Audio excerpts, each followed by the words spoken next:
Good morning, everyone. Have a thought for you this week. Quantity versus quality.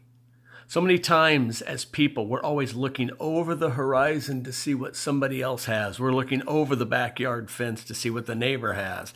We're looking at somebody else's job. We're looking at somebody else's situation.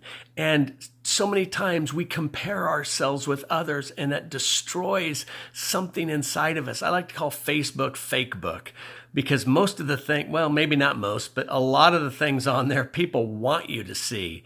And they don't show you the real life that they live. You read it, you get depressed and think your life is horrible. Well, stop. Your life isn't horrible.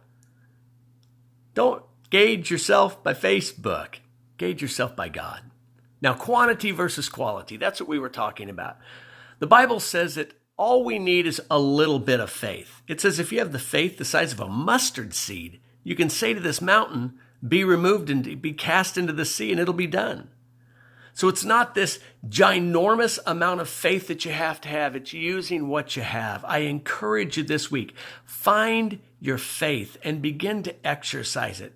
Quit comparing yourself to others. Quit looking over the fence to see what somebody else has and say, God, you've given me faith to work in my life. Faith is that element that when you enact it, something begins to take place. The job begins to open. The finances begin to move. The healing begins to happen. Take your faith and use it this week. There was a man in the Bible, his son was sick, and Jesus said, do you believe? And he says, yes, I believe. Wait, Lord, help my unbelief.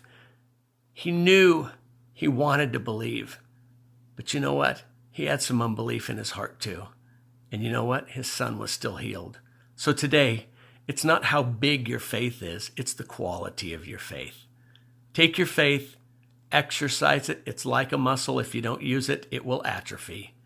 Exercise your faith, water it, feed it, and let it lead you into the blessed life that God has for you. Have a dynamic week. We'll see you Sunday.